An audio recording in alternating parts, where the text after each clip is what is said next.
سے اور فلاحی اعتبار سے کام کر رہے ہیں. اس کے علاوہ ہاسپٹل بھی ہے جو چلا رہے ہیں اس وقت, اور خاص طور سے یو پی کے ایک خاص حصے میں ان کے رفاہی کاموں کے بہت اثرات دیکھے جا رہے ہیں.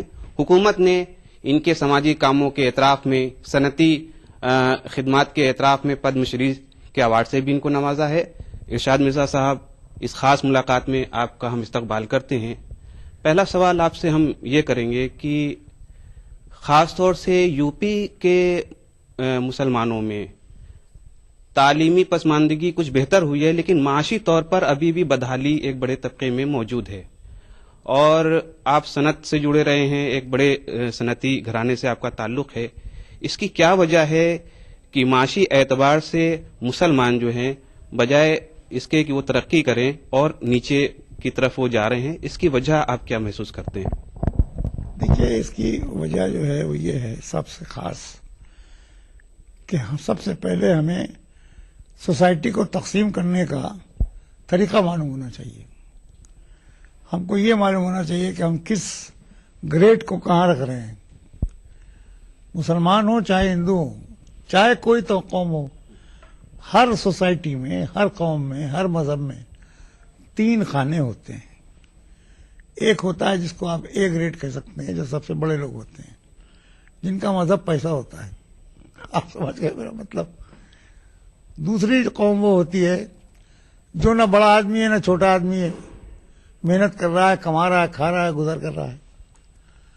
تیسرا آدمی وہ ہوتا ہے جو یہ کام بھی نہیں کر سکتا, وہ صرف مزدوری کر سکتا ہے, وہ بھی پراپرلی گائیڈڈ مزدوری ہو تب. تو ایسی صورت میں مسلمانوں کی قوم خاص طور سے ہندوستان میں انہی 3 حصوں میں بٹی ہوئی ہے, اور اس میں کوئی تمیز اس بات کی نہیں کی جا سکتی ہے کہ کون سا آدمی کس سوسائٹی سے تعلق رکھتا ہے. تو اس لیے یہ بہت ضروری ہے سمجھنا کہ ہمیں چاہیے کہ ہم ہندوستان کو ہندوستانی سمجھیں. ہم کہاں اس جھگڑے میں پڑتے ہیں کہ یہ کون ہے, یہ کون ہے, یہ کون ہے. ارے ہوگا جو اللہ نے بنایا وہی ہوگا. کوشش کرنا, محنت کرنا انسان کا کام ہے, چاہے جس گریڈ کا ہو اسے کرنا ہی ہے. بنا اس کے تو روزی ملتی نہیں ہے. مگر یہ چیز ہمارے ہاں کس حد تک لاگو رہتی ہے یہ ہم کو سوچنا ہے, اور اسی کو سوچ کر کے ہم کو عمل کرنا ہے. جو طریقہ ہے وہ یہی ہے سوسائٹی کو بنانے یا بگاڑنے کا. آپ نے اکثر جو ہے اپنی تقریروں میں ٹیکنیکل ایجوکیشن کی بات آپ اکثر کرتے ہیں. جی جی, تو خاص طور سے جو ٹیکنیکل ایجوکیشن ہے یا تکنیکی جو مہارت ہے اس کا فقدان جو پایا جاتا ہے, اس کی وجہ کیا ہے؟ دیکھیے, اس کی وجہ سیدھی ہے کہ ٹیکنیکل نالج کے بغیر, میرا یہ اندازہ ہے اور میرا یہ تجربہ بھی ہے کہ بغیر ٹیکنیکل ایجوکیشن کے کوئی بھی آدمی ترقی نہیں کر سکتا. اور اس کا ایکسپیرینس ہم کو اس طرح ہوا کہ ہم جس علاقے میں ہماری فیکٹریاں ہیں اور جہاں پر ہمارا یہ اسپتال ہے اور اسکول ہے, اسی علاقے میں ہم نے یہ تجربہ کیا ان باتوں کا. تو یہ اندازہ ہوا کہ ہمارا تجربہ جو ہے وہی صحیح ہے, باقی اتنا صحیح نہیں ہے. ٹیکنیکل نالج کو حاصل کر کے معمولی سے معمولی آدمی, یہاں تک کہ عورتیں اور لڑکیاں بھی وہ کام کر سکتی ہیں جو آپ ایکسپیکٹ نہیں کر سکتے ان سے, اور اسی میں فائدہ ہے, اسی میں نفع ہے. چنانچہ آپ یہ دیکھیے کہ ہم نے جو اسکول قائم کیے ہیں اس میں ٹیکنیکل ایجوکیشن کا پورشن بھی ہے, اور اسی کے نتیجے میں ایک اچھی خاصی بڑی آبادی جو ان کا وطن تھی چندر شیکھر آزاد کا, وہ آج اس قابل ہو گئی کہ اس کے ہر گھر میں ملازمت ہے, ہر گھر میں اس کے روزی ہے, اور کوئی پریشانی اب نہیں ہے ان کو. ان کے ہاں ہر بچہ جو ہے وہ ٹیکنیکل نالج سے واقف ہو کر کے دوسری جگہوں پر, بڑی بڑی جگہوں پر نوکریاں کر رہا ہے. تو اس سے پورے علاقے کو تعلیم مل رہی ہے, کاروبار مل رہا ہے. تو اس سے کچھ قوم کا فائدہ ہی ہو رہا ہے, کوئی نقصان تھوڑی ہو رہا ہے. تو وہی میرا کہنے کا مقصد تھا کہ اگر ان چیزوں میں سے دو ایک چیزیں ایسی ہیں، ٹیکنیکل نالج خاص طور سے اگر اس کو پرائم سمجھا جائے اور اسی پر عمل کیا جائے تو کوئی وجہ نہیں ہے کہ جو آپ کی قوم ایسے ہی پیچھے رہ جائے، آٹومیٹیکلی آگے جائے گی، اسے کوئی روک نہیں پائے گا. اور یہ تجربہ جو ہم نے کیا ہے اس سے علاقے کے لوگوں کو بہت فائدہ پہنچا ہے، اور ان کے فائدہ پہنچنے سے زیادہ ہم کو بھی فائدہ پہنچا ہے، جس کو لوگ گنتے نہیں ہیں ہم گنتے ہیں. اور وہ فائدہ یہ ہے کہ آج کی تاریخ میں جبکہ گورنمنٹ کی پالیسی سے ورکر بے لگام ہو رہا ہے، مگر ہمارے پاس ورکر ہمارے قبضے میں رہتا ہے. کیوں؟ اس لیے کہ ہم نے اس کی گویا صحت کا اور اس کی تندرستی کا اور اس کے گھر کا پہلے خیال کیا ہے، بعد میں کچھ اور کیا. تو یہ چیزیں ہیں کہ تالی دونوں ہاتھ سے بچتی ہے. کاروبار کرنے والا اور کرانے والا دونوں ایک طرح سوچیں تب بات بنے گی. ایک سوال یہ پیدا ہوتا ہے، تکنیکی ایجوکیشن اسی وقت ممکن ہے جب ہم جو معمول کی جو تعلیم ہے، روٹین کی جو ایجوکیشن ہے وہ بھی چلتی رہے.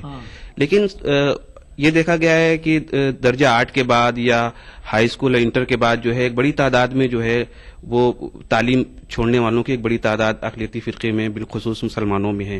تو وہ تکنیکی ایجوکیشن کے لیے جو راہیں کھلتی ہیں وہ 10+2 کے بعد یا انٹرمیڈیٹ کے بعد کھلتی ہیں. تو جب وہاں سے اتنا ڈراپ آؤٹ بڑھے گا تو پھر تکنیکی ایجوکیشن وہ کس طرح سے حاصل کریں گے؟ معاف کیجیے گا، یہ ہمارے کیس میں ہماری انڈسٹری میں یہ نہیں ہے. ہماری انڈسٹری میں اس کے بالکل خلاف ہے بات. اور وہ یہ ہے کہ ہماری انڈسٹری میں اگر آپ نے 1 روپے بھر کام کیا ہے تو 1 روپے بھر کام لینے والا بھی موجود ہے. اگر وہ کام نہیں لے گا تو کام کر کے کیا کرے گا؟ اور جو بیکاری بڑھتی ہے وہ اسی لیے بڑھتی. جو لوگ بھاگتے ہیں کالج اسکول سے اور دوسری جگہ جا کے نوکری تلاش کرتے ہیں، وجہ یہی ہے. اور اگر ہم نے اس چیز کو میٹ آؤٹ کر لیا تو نہ یہ وجہ پیدا ہوگی نہ کوئی بھاگے. اس چیز کو کس طرح سے میٹ آؤٹ کیا جا سکتا ہے؟ کچھ کوئی فارمولا ہوگا، بہت لمبا تجربہ ہے آپ کا اس سلسلے میں. سب سے بڑا فارمولا یہ ہے کہ آپ جس انڈسٹری میں ہیں اس انڈسٹری کی ٹیکنیکلٹی کیا مانگ رہی ہے وہ مہیا کریے. تو ہماری انڈسٹری میں کپڑے کی چمڑے کی سلائی اور کٹائی اس کی بیوت اس کی، یہ امپورٹنٹ چیزیں ہیں. ان امپورٹنٹ چیزوں کو حاصل کرنے کے لیے اگر 4 لڑکیاں چاہیے تو 1 لڑکا بھی چاہیے جو ان کی بینکنگ اور کاروبار دیکھ سکے. ضروری نہیں ہے کہ ہم نوکری کرائیں سب سے. ہمارے پاس تو کھلا دربار ہے، آؤ نوکری کرنا ہے نوکری کرو، اور اپنا کاروبار کرنا ہے کاروبار کرو، کوئی فرق نہیں پڑتا ہم کو. تو یہ فیلنگ اگر آپ کے دماغ میں اور دل میں ہے کہ آپ اگر 4 آنے کسی کو دیں گے تو 8 آنے وہاں سے ملیں گے بھی آپ کو، اس 8 کی اہمیت سمجھیے. وہ آپ کے لیے زیادہ ہے بنسبت اس کے. بہرحال ہر طرح کی سوچ ہے، اس کے لیے کیا کیا جائے.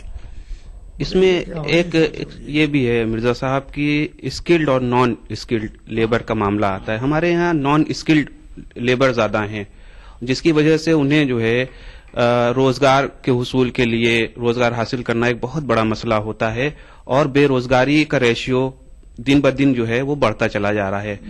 آپ جیسے لوگ بہت کم ہیں سوسائٹی میں کہ نان اسکلڈ کو بھی آپ جو ہے روزگار دیتے ہیں. تو ایسے میں ایک بہت بڑا طبقہ جو بے روزگاری کا شکار ہے وہ کیا کرے؟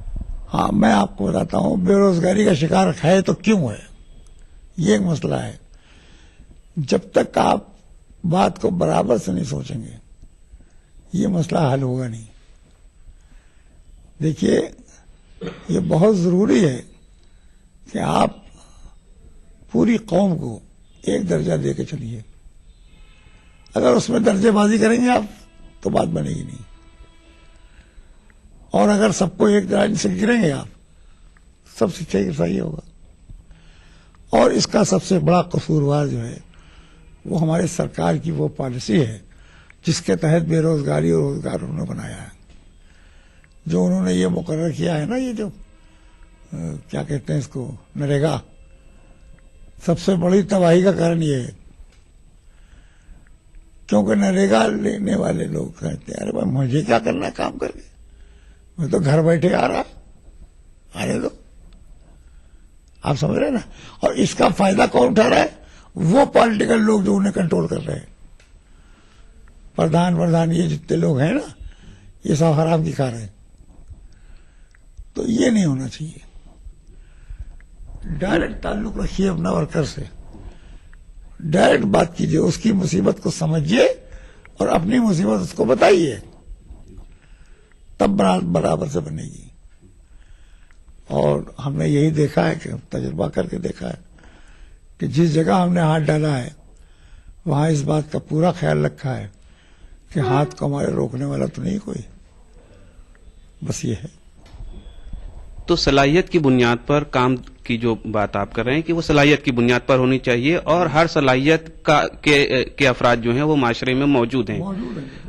تو صلاحیت کے اعتبار سے کام دینے کا دعویٰ تو سرکاریں بھی کرتی ہیں. بہت سی سرکاری دعوے کرتی ہیں، سرکاریں صرف دعوے کرتی ہیں، کام نہیں کرتی. کام کریں تو مسئلہ ہی پیدا نہ ہو. جب تک ہماری سوسائٹی میں یہ ہندو ہے، یہ مسلمان ہے، یہ سکھ ہے، یہ عیسائی ہے، یہ گنتے رہو گے اور ہندوستانی کو بھول جاؤ گے تو کچھ نہیں ہونے والا. ہمارا مقصد یہ ہے کہ آپ کسی بھی قوم کو، کسی بھی سوسائٹی کو مذہبی گراؤنڈ پہ مت گنیے، اس کو صلاحیت کے گراؤنڈ پہ گنیے. اور صلاحیت کس قدر جلدی حاصل کی جا سکتی ہے وہ طریقہ ایجاد کیجیے، وہ نکالیے، تب یہ بات بنے گی. اور تجربے نے یہی بتایا بھائی. اب اس کے علاوہ اگر کوئی اور تجربہ ہے آپ لوگوں کا تو وہ آپ بتائیے. ناظرین، ہم ارشاد مرزا صاحب سے گفتگو کا سلسلہ جاری رکھیں گے. گفتگو کے اگلے حصے میں ہم ان سے سوال کریں گے کہ صلاحیت کی بنیاد پر اگر نوکری یا ملازمت دی جاتی رہنے کی اگر پالیسی سرکاریں اپنا رہی ہیں تو اتنی بڑی تعداد میں مسلمانوں کے اندر بے روزگاری کیوں ہے؟ کیا مسلمانوں کو روزگار میں یا ملازمت میں کسی طرح کی ریزرویشن کی ضرورت ہے یا کسی طرح کی کوٹی کی ضرورت ہے؟ ان سب سوالوں کے ساتھ ہم دوبارہ حاضر ہوتے ہیں، جلد ہی واپس آئیں گے ایک وقفے کے بعد.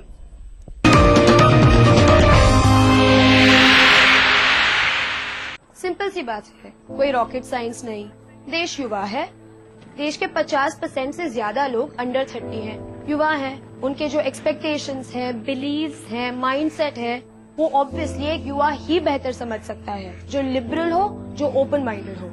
اور وہ again no rocket science. Congress کے لیڈرز ہیں جن کے ساتھ یوتھ ریلیٹ کرتا ہے. وہ گانا ہے نا، ہم ہیں نئے انداز کیوں ہو پرانا. کٹر سوچ نہیں، یووا جوش. میں حسیبہ امین، راہل گاندھی جی کی اس یووا سوچ سے جڑی ایک یووا کانگریس کاریہ کرتا. ہر ہاتھ شکتی، ہر ہاتھ ترقی.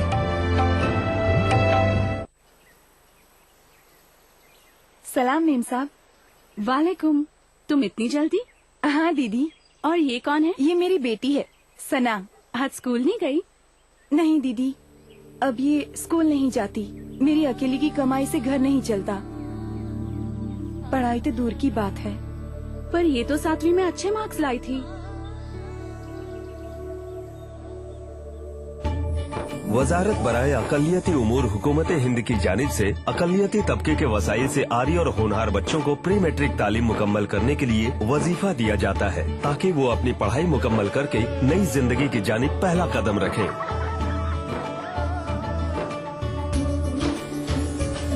ہر بچے کو ادھیکار ملے، شکشا دیکشا پیار ملے، بھاوی بھارت شکشت کرو، بچوں کا سپنا رکشت کرو. آپ بنیں گے تو بنے گا ہندوستان.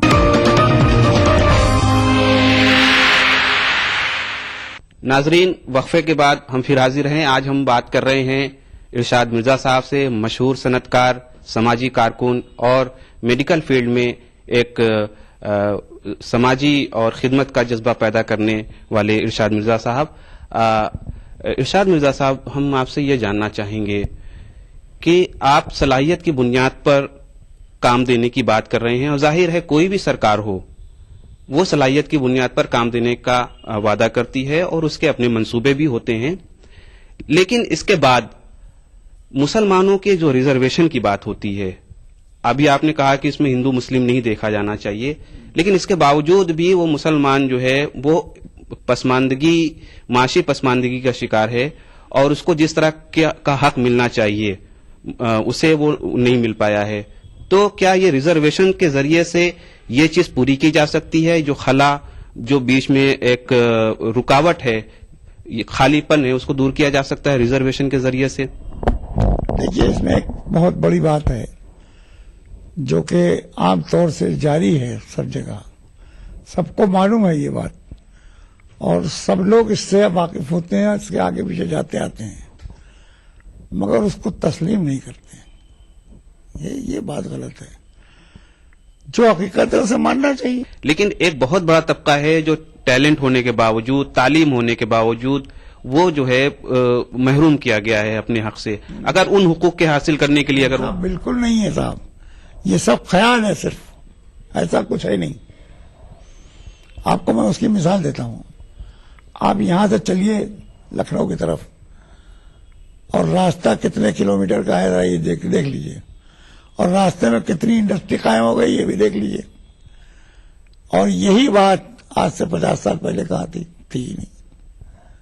25 سال پہلے بھی نہیں تھی.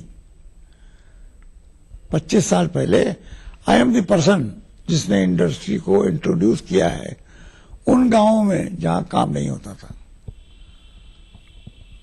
ان گاؤں میں، ان علاقے کے قصبات پہ یہ انڈسٹری انٹروڈیوس کی میں نے.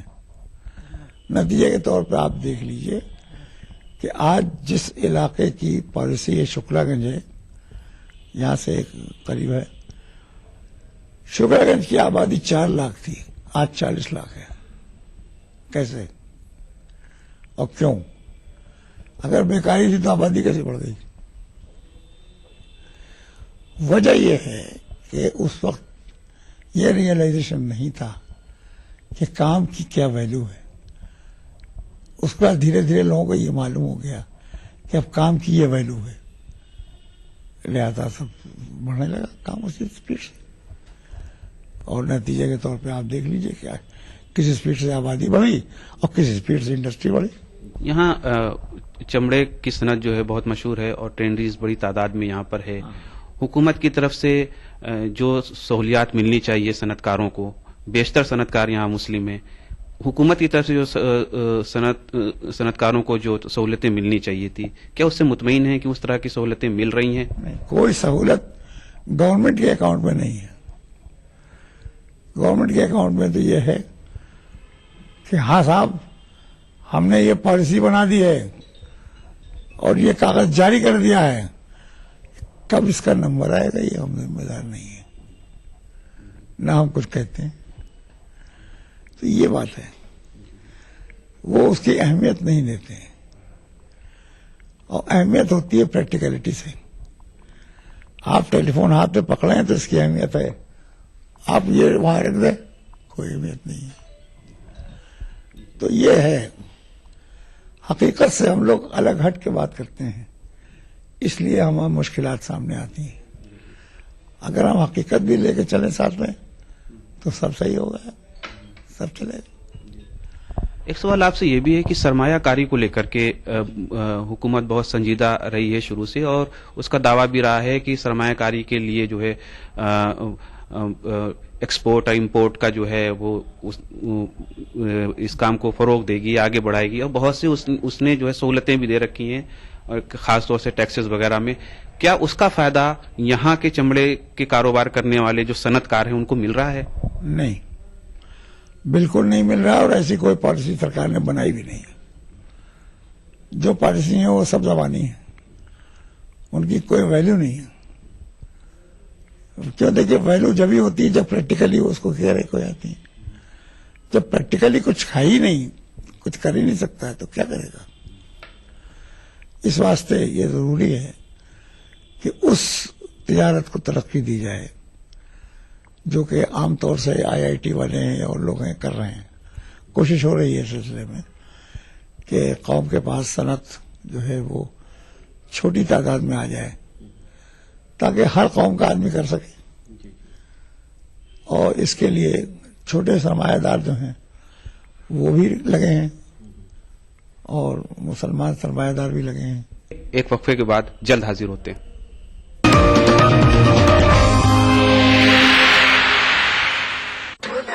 چلو بیٹا راستے میں ATM پہ روک لینا. رک رک رک یہاں میں 2 منٹ میں آیا. یہ ATM کہاں گیا؟ بھائی صاحب یہاں پہ ایک ATM ہوا کرتا تھا. بھائی صاحب ATM یہاں سے 5 کلومیٹر دور ہے. 5 کلومیٹر؟ پتا نہیں کیا چکر ہے. چلو بیٹا تیری ماں کو فون لگاتا ہوں پتا تو لگاؤں تیری موسی کی فلائٹ کتنے بجے کی. جی. ارے پیجر موبائل کہاں گیا؟ موبائل فلائی اوور لے لے جلدی کر.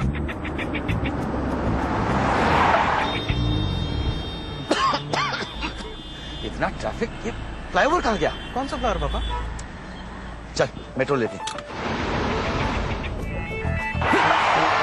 ارے یہ میٹرو کہاں گئی؟ میٹرو. چلو. ارے بھائی صاحب یہاں پہ ایک ایئرپورٹ ہوتا تھا. ایئرپورٹ باوڑا ہو گیا کیا تھا وہ ایئرپورٹ یہاں. پاپا کو ہو کیا گیا ہے؟ ارے یار ہیلو سنو وہ نیا والا ایئرپورٹ تو یہاں پہ ہے ہی نہیں. ایئرپورٹ نہیں ہے مطلب نیند میں ہو کیا تم؟ اٹھو اٹھو اٹھو. ایئرپورٹ نہیں جانا. ہاں airport metros ATMs banks expressways اتنا سب کچھ صرف پچھلے 10 سالوں میں اور یہ سب ہماری زندگی کا حصہ بن گیا جیسے صدیوں سے ایسا ہی تھا.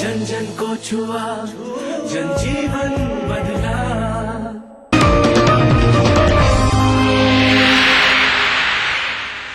وقفے کے بعد ہم پھر ایک بار حاضر ہیں آپ کے سامنے. ہم بات کر رہے ہیں اس وقت خاص ملاقات میں مشہور صنعت کار ارشاد مرزا صاحب سے.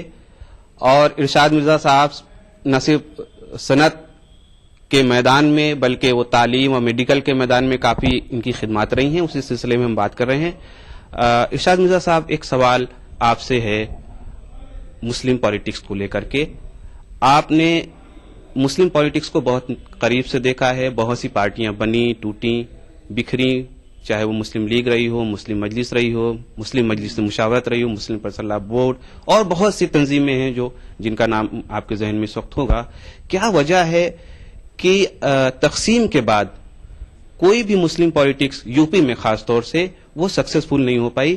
کیا مسلم پالیٹکس کی ناکامی جو ہے اب اس کا مقدر بن گئی ہے یا مسلم پالیٹکس یا مسلمانوں کے نام پر کوئی پارٹی اب چلائی نہیں جا سکتی؟ دیکھیے جب تک کوئی بھی پارٹی اگر یہ بیس کر کے چلے گی کہ ہمارا مذہب کیا ہے وہ کبھی کامیاب نہیں ہوگی. اس دنیا میں تو نہیں ہوگی. یہ میرا تجربہ ہے. یہاں جبھی کامیابی آئے گی جب ہم سب کو ایک ہی میدان میں گنیں گے سب بھائیوں کو بھائی مانیں گے تب چلے گا. اور پھر تو ایسا چلے گا کہ کوئی مقابلہ ہمارا کر نہیں پائے گا. کیا مذہب کی بنیاد پر جو مسلم پالیٹکس ہو رہی ہے جس کو آپ کہتے ہیں کہ نہیں مذہب کی بنیاد پر نہیں ہونی چاہیے تو پھر ایک جو سیاسی حقوق ہیں مسلمانوں کو کس طرح سے حاصل ہوں گے؟ کیونکہ تقریباً تمام طبقات کی سیاسی پارٹیاں موجود ہیں ذات پر برادری کے نام پر لیکن جب مسلم سیاست کی بات ہوتی ہے تو اس کو مذہب سے کیوں جوڑ دیا جاتا ہے؟ میں خالی مسلم سیاست کو نہیں جوڑتا ہوں.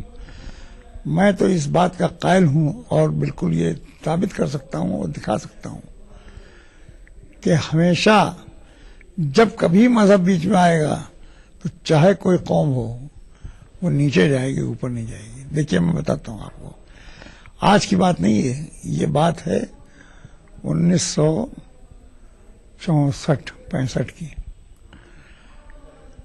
میں ایک کام سے ایک مشین خریدنے کے لیے بٹالہ گیا اور بٹالہ میں جو مناظر میں نے دیکھے وہ قابل بیان ہے صاحب. آپ دیکھیے تو معلوم ہوگا آپ کو کہ ہندوستان کی اصلی سیاست یہی ہے. دیکھیے کیا ہوا. وہاں جب میں پہنچا تو ایک سردار جی تھے جو وہاں کے کوالٹی مارکنگ آفیسر تھے. میں ان کے گھر میں ٹھہرا